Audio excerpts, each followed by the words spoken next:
Hej, jeg vil gerne lave en lille video om øjet og om øret. Jeg har de her figurer, som jeg kan skille ad, så man kan få en bedre forståelse af, hvad der er inde i de forskellige ting, og hvordan de virker.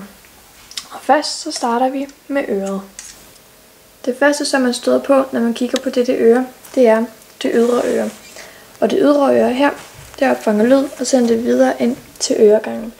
Øregangen, det leder lydbølger ind i øret og videre hen til trommehinden. Trommehinden er den lille hvide ting her. Og trommehinden, den svinger i takt med lydbølgerne og overfører svingningerne til de små øreknogler. Gangen bag ved trommehinden, det kaldes for mellemøret. Gangen, som er hernede, lige efter mellemøret, det hedder det eustatiske rør. Og det eustatiske rør fører fra mellemøret ned i halsen. Når vi gaber eller synker, åbner røret sig, og luft kan komme ind i eller ud af mellemøret. Så lige til toppen af øret her, og kigger på den lille hvide ting, som sidder i forbindelse med trommehinden. Så kan man se, at det ligner sådan lidt en knogle af en slags. Og det er øreknoglerne. Hammeren, armbolden og stigbøjlen, og de virker som forstærkere. De overfører svingninger fra trommehinden til det ovale vindue. Det ovale vindue er en hinde, der fører ind til det indre øre. Hvis vi lige kigger videre på denne ting her, det kaldes for buegangene. Og buegangene, de indeholder en væske og sansehår. Og alle bevægelser, de reguleres inde i buegangene, så man kan holde balancen. Den lille ting her, som ligner en sneglehus, som sidder i forlængelse med buegangen, hedder sneglen. Og i sneglen kommer væsken i svingninger. De små hår på sansecellerne, de svinger med. Og nu er det så øjets tur.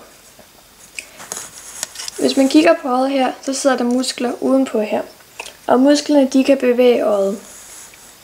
Den klare linse her, det er hornhinden. Og det er en gennemsigtig hinde, som der dækker forsiden af øjet. Hornhinden er med til at bryde lyset. Den øverste ting heroppe på øjet, det kaldes for tårekanalen. Hvis vi så lige åbner øjet her, så er det blå, som man kan se her, det kaldes for regnbuehinden. Og regnbuehinden er den farvede del af øjet. Her sidder ringformede muskler, der regulerer pupillens størrelse. Regnbuehinden kan også kaldes for iris. Det lille hul, som man kan se her i regnbuehinden, det er pupillen. Og pupillen er et hul i regnbuehinden. Her kommer lyset ind i øjet. Hvis vi lige piller iris af her, så finder vi linsen. Og linsen, den bryder lyset. Og linsens tykkelse kan reguleres af muskler, der trækker i den. Når vi ser på noget, der er tæt på, er linsen krum og tyk. Når vi ser på noget, der er langt væk, er linsen tynd og fladere. Linsen hænger fast med små sonulatråde, og når vi zoomer på noget, eksempelvis en tekst, bliver linsen tykkere ved at trådene slappes. Billedet vi ser bliver så større. Både i et kamera og et øje vender linsen billedet på hovedet. Så vi så lige piller overhinden af her og får åbnet for øjet. Så den plet her, det hedder den gule plet. Og i den gule plet er der mange tappe. Og når billedet er det, vi ser på, dannes her, så ser vi skarpt. Tappe og stave er to forskellige nerveceller til dag- og nattesyn. Centralsynet har flest tappe. Hvis man så lige tager øjet her ud og fjerner det her, så her hvor blodårene sidder, der er en nethinde.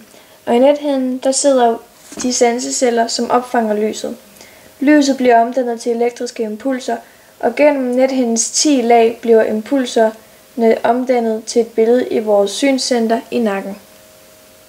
Og nethinden, den er meget, meget tynd. Den røde ting her, det er overhinden. Og i overhinden er der blodårer, der fører ilt og næring til øjet. Herinde i midten, lige her, der sidder synsnerven. Og synsnerven udgår fra den blinde plet. Her er ingen stave eller tappe. Hvis man så kigger på den lange hvide ting her, det er synsnerven. Og det er den nerve, som der fører impulser fra øjet op til hjernen. De små gule nogle her, det er nervetrådene, og de er isoleret med myelinskeden, som er en slags fedt.